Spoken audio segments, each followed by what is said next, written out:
Morning students, 8th class lesson number 3 जो पीछे आपका शुरू करवा दिया गया था, किंतु किन्हीं कारणों से बीच में कोई इनकी वीडियो नहीं बन पाई।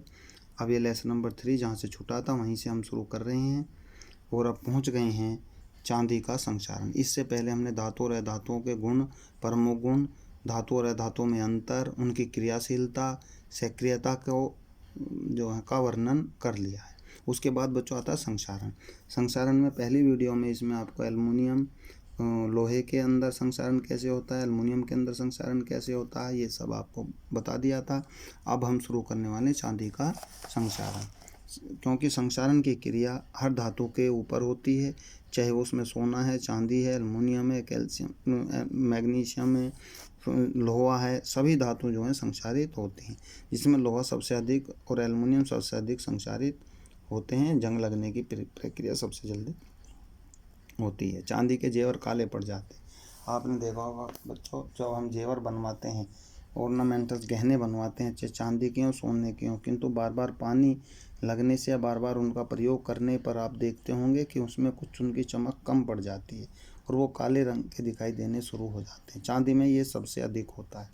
तो समझ लीजिए चांदी जो है ये संक्षारित, अर्थात इसमें जंग लग चुका है। चाहे वो आप बार बार उस गहने को पानी में धो रहे हैं, उस वस्तु को पानी में धोते हैं, कहीं नम स्थान पर रखते हैं, कहीं खुली जगह में रखते हैं, तो इस तरीके से ये चांदी भी अपने आप में एक संक्षारित होती है।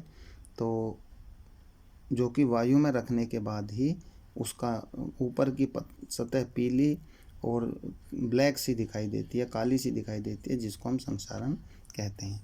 बच्चों, तांबे का संक्षारण नेक्स्ट पॉइंट है, तांबे का संक्षारण। तांबा कार्बन डाइऑक्साइड तथा जल के साथ मिलकर कॉपर कार्बोनेट CuCO3 की हरी परत बनाता है।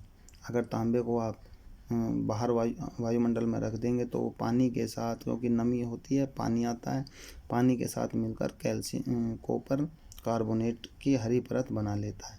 तांबे के बर्तन पुराने हो जाने पर चमक खो देते हैं और उन पर एक हरी परत चढ़ जाती है, तो वो इस संक्षारण की होती है, जिससे वो सभी बर्तन खराब हो जाते हैं। इसलिए तांबे को हमें किसी सुरक्षित स्थान पर बच्चों रखना चाहिए। इसी तरीके से सोने में है, सोना भी संक्षारित होता है, बदरंग हो जाता है, देखने में अच्छा भी नहीं लगता और वो भी काला पड़ता चला जाता है। इसको तांबे का संक्षारण कहते हैं। किंतु तांबे सोने के अंदर ये तभी होता है जब हम सस्ते सोने का प्रयोग करते हैं। अगर शुद्ध कैरेट सोना है, 23 कैरेट सोना है, तो उसमें बच्चों इस प्रकार की कोई कमी नहीं दिखाई देती। टाइटेनियम भी एक ऐसी धातु है जिसका संक्षारण नहीं होता। ठीक है बच्चों, टाइटेनियम भी ऐसी धातु है जिसका संक्षारण नहीं होता तथा यह काफ़ी मजबूत होती है। टाइटेनियम के बने पाइप तथा बॉयलर कभी खराब नहीं होते हैं। थोड़े बच्चों महंगे तो होते हैं, किंतु ये कभी ख़राब नहीं होते, क्योंकि टाइटेनियम भी पानी के साथ, नमी के साथ अभिक्रिया नहीं कर पाते और ये पूर्ण रूप से सुरक्षित रहता है। नेक्स्ट पॉइंट है बच्चों, धातुओं को जंग लगने से बचाना। धातुओं को तो आप समझ सकते हैं कि हम धातुओं को कैसे जंग लगने से बचा सकते हैं। उसमें कुछ ये यहाँ पर ये दिए गए हैं जिनके कारण हम धातुओं को जंग से बचा सकते हैं। जैसे अन्य धातुओं की परत चढ़ाना, अर्थात एक धातु पर दूसरे धातु की परत चढ़ा करके रख देना। विद्युत लेपन, इलेक्ट्रोलाइटिंग कराना, जैसा आप देख रहे हैं लोहे और स्टील के संक्षारण से बचाने के लिए उन पर विद्युत लेपन किया जाता है। ठीक है ना बच्चों, अगर हम स्टील को बचाना चाहते हैं तो समझ लीजिए उनका विद्युत लेपन कराया जाता है, जिससे उसकी अंदर की परत बची रहती है। जस्ता या गैल्वेनीकरण, जस्ता चढ़ाना, तो इसमें भी यही है कि प्रत्येक धातु पर जस्ते की परत हमें जो चढ़ा देनी चाहिए, उसको जस्ते में डुबोकर जस्ता चढ़ाना या लेपन कहते हैं। इस तरह से हम जो है किसी भी धातु को बचा सकते हैं। लेपन के बाद या उसके ऊपर परत चढ़ा करके कलई करना। कलई भी आपने देखा हो घरों में या किचन में जिन बर्तनों को यूज किया जाता है, उनकी सभी बर्तन नीचे की जो तली है उस पर कलई की जाती है और कलई ऐसे पदार्थों की जाती है जिससे उसमें एक तरीके से जब उसको गैस या चूल्हे पर रखा जाए तो उसमें अच्छे तरीके से वो अच्छे तरह से एनर्जी उसके अंदर पहुँचे, और जो हीट है, जो हमें ऊर्जा, जो हीट हमें चूल्हे से या गैस के चूल्हे से मिलती है वो जल्दी उस बर्तन में पहुंच जाए, जिससे उसमें खाना बनाने में या कोई अन्य चीज़ गर्म करने में बहुत ही आसानी हो जाती है। तो इस तरीके से भी हम कलई चढ़ा करके किसी भी पदार्थ की नमी को, किसी भी धातु की के इस गुण को बढ़ा सकते हैं, जिससे वो जल्दी से जल्दी एक तरीके से ऊष्मा को या हीट को एब्जॉर्ब कर ले। एनोडीकरण की क्रिया के द्वारा विद्युत अपघटनीय अभिक्रिया है। एल्युमिनियम जैसी धातुओं पर उसके ऑक्साइड की एक पतली परत चढ़ाई जाती है। एल्युमिनियम की वस्तुएं जैसे कुकर, अन्य भोजन पकाने के बर्तन और खिड़कियों के फ्रेमों को संक्षारक से बचाने के लिए उसका एनोडीकरण किया जाता है। एनोडीकरण का मतलब आप समझ रहे हैं बच्चों, इसमें जो है इसका भी लेपन किया जाता है। ये भी लेपन करने के ऊपर परत चढ़ाई जाती है, किसी भी ऑक्साइड की ऊपर परत चढ़ा देते हैं, जिससे नीचे की धातु सुरक्षित बनी रहती है। अगला पॉइंट है धातु मिश्रण।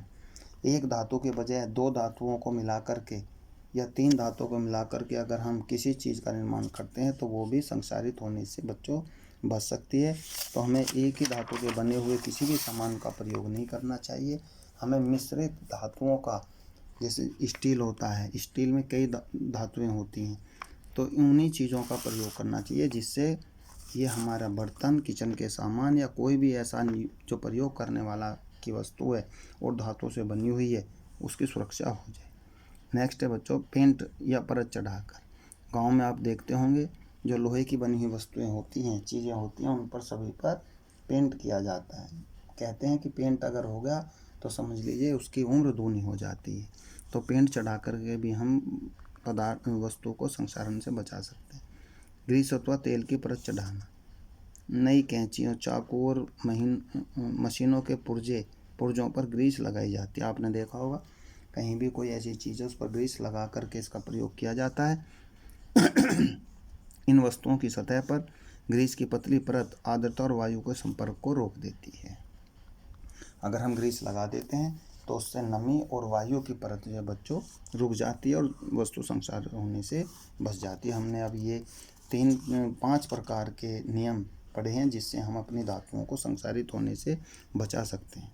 समान धातुओं के उपयोग। धातुएं हमारे जीवन में महत्वपूर्ण स्थान रखती हैं बच्चों, बहुत ही महत्वपूर्ण स्थान है। धातु के बिना हम जो हैं एक समझ लीजिए मनुष्य का जीवन अधूरा है। तो आज हम कुछ धातुओं के उसके बारे में पढ़ेंगे कि किस धातु का हमारे जीवन में क्या महत्व है और ये किस रूप में जो है हमें उपयोग में लाई जाती है। Number 1 aluminium. एल्युमिनियम की सभी वस्तुओं का प्रयोग हम किचन में करते हैं, बर्तन बनाए जाते हैं और भी बहुत सी ऐसी चीज़ें हैं जो एल्युमिनियम के द्वारा बनाई जाती हैं। शॉर्ट में ही मैं बच्चों आपको बता रहा हूँ। तांबे का है, तांबे का प्रयोग तारों में, कुछ बर्तन बनाने में, घरों में कुछ सुंदरता के लिए चीज़ों को बनाने में, आभूषण बनाने में, तांबे को भी आभूषण बनाने में मिलाया जाता है। इसमें जो है तांबे का प्रयोग किया जाता है। ये भी हमारे जीवन की महत्वपूर्ण धातु है जिसका हम समय समय पर उपयोग करते हैं। बच्चों क्रोमियम, तीसरा नंबर किसका है? क्रोमियम। सबसे प्रचलित उपयोग निकेल, स्टील और जिंक जैसी जो वस्तुएं होती हैं सुरक्षात्मक परत चढ़ाने की होती है। और क्रोमियम की परत कठोर होती है और चमकती रहती है। तो बच्चों जो हमारे किचन में रखने वाले बर्तन होते हैं, जैसे चाहे वो स्टील के हों, निकेल के हों, जिंक के हों, कोई भी सामान अगर ऐसा है तो उस पर हम क्रोमियम की परत चढ़ा देते हैं जो कि हमेशा चमकती रहती है। इस तरह से हम क्रोमियम धातु का भी प्रयोग करते हैं। नेक्स्ट पेज पर बच्चों लोहा है। लोहा को तो बताने की आपको आवश्यकता नहीं है, हर चीज़ लोहे की बनी होती है और जिनका प्रयोग हम सुबह से शाम तक करते रहते हैं। तो ये बच्चों घरों के अंदर, अपने खेतों के अंदर, कहीं भी घर, घेर, आंगन, बाग, गांव, बस्ती, शहर सभी में जो है लोहे का प्रयोग होता है। और किस किस जगह लोहा काम आता है तो आप आसानी से इसको समझ सकते हैं। पारा भी बच्चों एक धातु है किंतु तरल पदार्थ के रूप में होती है। ऐसा एक इम्पोर्टेंट क्वेश्चन आता है कि उस धातु का नाम बताइए जिसकी अवस्था तरल हो, तो वो पारा है। धातु कहते हैं बच्चों, पारे को धातु भी कहते हैं किंतु फिर भी ये तरल है। जबकि नियम ये होता है कि अगर कोई धातु है तो वो ठोस होती है, वो तरल नहीं होती, वो ठोस होती है। किंतु पारा ऐसा नहीं है, पारा तरल होता है, अपना रह करके पारा जो धातु है बच्चों तरल अवस्था में पाई जाती है। और ये एक तरीके से इसका भी हमारे जीवन में बहुत महत्वपूर्ण योगदान है।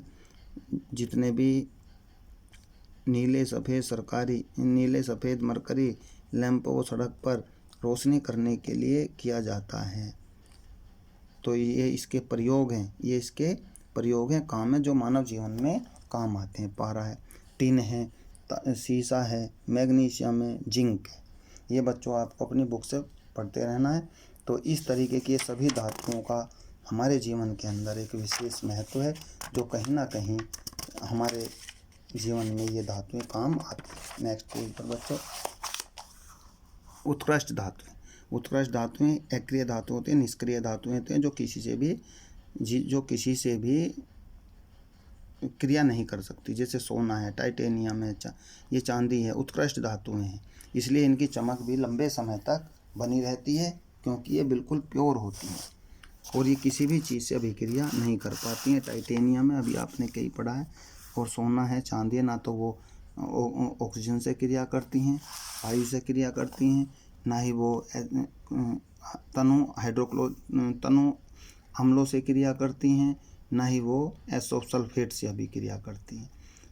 तो ये सब उत्कृष्ट गैस हैं, उत्कृष्ट धातुएं हैं, गैस नहीं, धातुएं, उत्कृष्ट धातुएं हैं। और उत्कृष्ट धातुएं वे धातुएं होती हैं बच्चों जो किसी से भी क्रिया ना कर पाएँ, जिसको हम उत्कृष्ट या निष्क्रिय धातु कहते हैं। ये सोने के बारे में आपको बताया गया कि सोने, चांदी, टाइटेनियम इत्यादि का प्रयोग आभूषण बनाने में किया जाता है। कॉपर का प्रयोग भी आभूषण बनाने में किया जाता है। ये मिक्स करके ही इसमें आभूषण वगैरह बनाए जाते हैं, जो बहुत ही कॉस्टली होते हैं। सोने की भी कैटेगरी है, सोने को कैरेट में नापा जाता है, ठीक है ना बच्चों। और 24 कैरेट सोना जो है सबसे शुद्ध माना जाता है।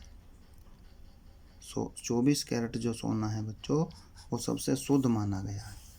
इसी प्रकार चांदी के हैं, जेवर बनाने में और ऑर्नामेंटल्स वस्तुओं में, घरों में ये इत्यादि काम आती हैं।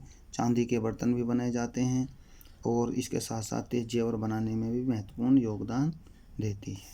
प्लेटिनम के भी जितनी भी आर्टिफिशियल वस्तुएं होती हैं, जिनमें सोना चांदी की तरह चमक तो आती है बच्चों, चमकती तो वो सोने और चांदी की तरह है, किंतु वो सोने चांदी की नहीं होती। वो किसकी बनी होती हैं? प्लेटिनम की होती है।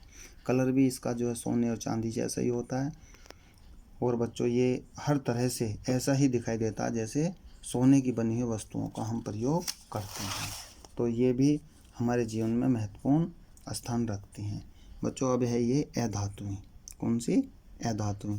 यहाँ तक आपका इस वीडियो में मैंने भेज दिया है, प्लेटिनम तक, उत्कृष्ट धातुएं तक। अब है बच्चों अधातुएं। इसको नेक्स्ट वीडियो में आपको भेजा जाएगा।